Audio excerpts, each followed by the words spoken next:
But I remember there's a story. I'm going to give you this story, and then I'll leave you alone. A couple of stories maybe.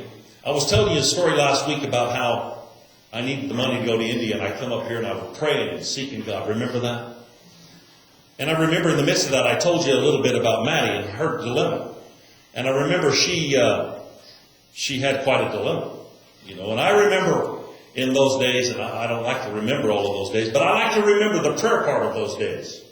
And I like to remember what God did. How many of you know that when you come into church and somebody say, hey, let's have a testimony, everybody ought to stand at the same time and say, oh, wait a minute. We got to have some decency and order here. Y'all sit down. We're going to go down the road. Because how many of you know God's done good things for every single person? And you know what? We need to voice that. We need to voice that. And I remember she was born, and I remember she was born Kelly had some physical problems because of the circumstances. But ultimately, she finally was born, and she was a little tiny thing. I mean, I could hold her like that in one hand, just a little. I can't no more. She was just a little tiny. What'd she weigh? 4 pounds? 4 pounds, a little tiny thing.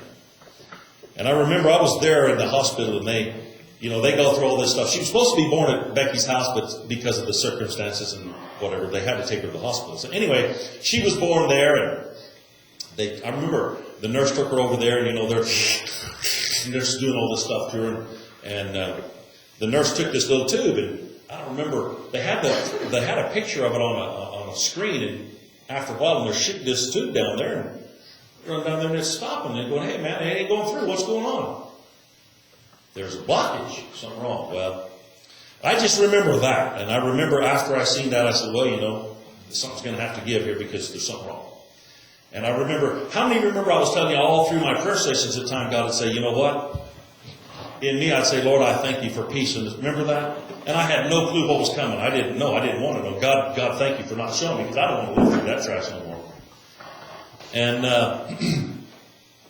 anyway, they said, well, the last I heard was, well, we're going to have to fix her. We're going to have to do something about it. And I said, well, I got kids at home. I got to go. And Kelly was in no shape. She looked like a drunk lady, so they'd been giving her stuff. They'd been pumping her full of all kinds of stuff. She wasn't, I don't even know if she remembered what Maddie looked like when she seen her, because she was pretty well. Anyway, I took off. I said, I'll be praying. I'll be praying. And Joe Whiting said, I'll be praying. He said, it'll all be okay. Don't worry about it. God's in control. It's okay. I believe that. And so I drove home and got home and found out later on, they flew her to Phoenix, and they did surgery. She was 23 hours old. They did some surgery on her. That's incredible to me. And the odd thing was that they were going to work on something in her esophagus, and they went under her shoulder blade. Just a little tiny cut like that. And I'm going, that's incredible. Technology is amazing that these doctors these days can do this kind of stuff. Anyway, and most of you know the story, but ultimately the end was that, she had the blockage in her throat. They took it, they sewed it all, fixed it up right. Well, in the process of healing, it's like my finger right there. As it heals, it wants to close up. And in her throat, that's what would happen. As it began to heal, they would have to go through there and put a little deal in. It was like a balloon, and they'd expand it so it would continue to heal right. And anyway, the point I'm trying to make is she was in the hospital for 5 weeks that time. And at the end of the 5 weeks, we went down to St. Joe's that one day, and we was in there, and one of the nurses came to us, and they said, you need to do something. Your baby's not getting any better. And this is her very words. Her lungs are junk. And if you don't do something, you better go get a second opinion. You better do something, because it's not going good. And, I'd call down there and ask them, how's Maddie doing? Oh, well, they're. And the problem was, see, what was going on was, when her throat would not be open, when she would swallow, it would run into her lungs. So all of that, how many of you know that that's not supposed to happen? You go home and just snort a little bit of water and see how it feels. It's not no feeling that you enjoy. And so, I spoke to the doctor that day. Me and Kelly were in there, and I was just frustrated. I was mad. And I told the doctor, I said, well, you know what? Fine. I'm leaving, and I ain't coming back. He probably thought, what's the matter with you?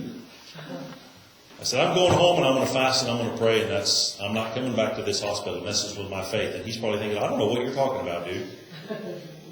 But I remember I left. I told Kelly, I said, I'm going home, and I'm not going to come back here, ever. I said, I'll let you come back, and you stay here with Maddie. I mean, Kelly had to bring me home. You go back, and you stay with Maddie, and her mother went with her back down there. And so I told Kelly that night, I said, I'm going to start fasting right now. So, big deal. Didn't eat. Fasting's a big deal, though. When you don't eat, you notice it. And so I started fasting, and I fasted, called down there.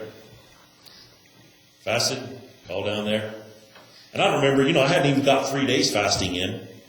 And I remember I called down there, and it was a while before Kelly actually got back in to see Maddie because of the shift change and the stuff. It took them a while before they'd even let her back in there to see her. Finally, she got back in there, and she was holding her and doing this. And I remember all the time frames that were going on in that, all that situations. But I remember the day came, I called Kelly, and she said, man, there's been a change. And see, the problem was every 5 minutes, 3 minutes, they'd have to go in there and vacuum Maddie out because they couldn't let all that stuff go in her lungs. It would kill you. And they said, well, there's definitely, the nurses told Kelly, there's something definitely changed because we're not vacuuming her out no more.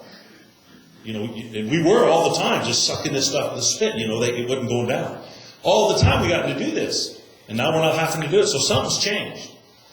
Well, after 3 days seeking the Lord, they said, wait, take her home.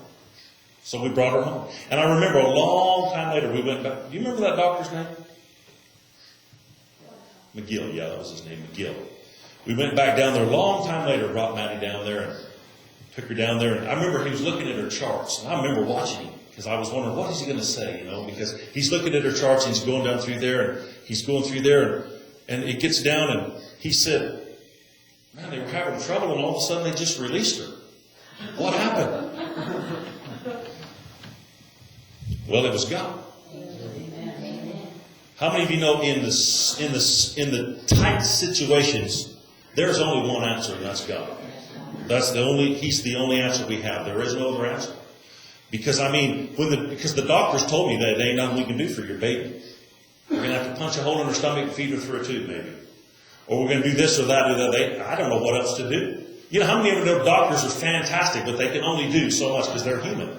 But God Almighty, He's not. And He's not limited to anything that we think He's limited to. He's unlimited in His ability. He took care of that situation. And I'm going to share one more thing with you before I quit. And maybe I'll get into this a little tonight. But how many of you remember in Acts chapter 16 what happened? How many of you know what Acts 16 is about? There was a fellow named Paul and a fellow named Silas. Now, you know what the story's about now. How many of you know God can come and shake out your circumstances and change the situation? And I'll talk about that tonight maybe, but I want to encourage you this morning. You can worship God and change everything. Did you know that? We can do this. You might have to offer and sacrifice for a while. But you know what?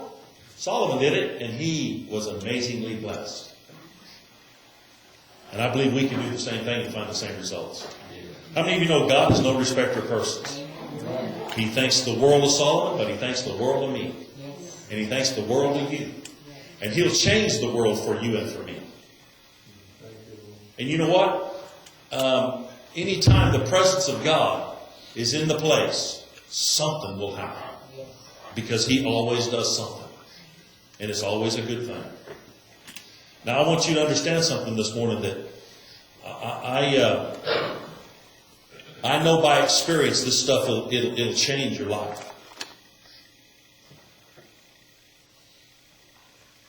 And there's nothing wrong with asking God for anything. I was noticing this morning, even Paul, he told him, he said, we appreciate you Philippians. He said, you were the only church who ever helped us. He said, I was down there in Thessalonica. They couldn't help me. They didn't have, they were a poor bunch of people. They didn't have nothing. But the Philippian people would send stuff down. And Paul said, I appreciate you giving me what you've given me. He said, and I know because you were givers,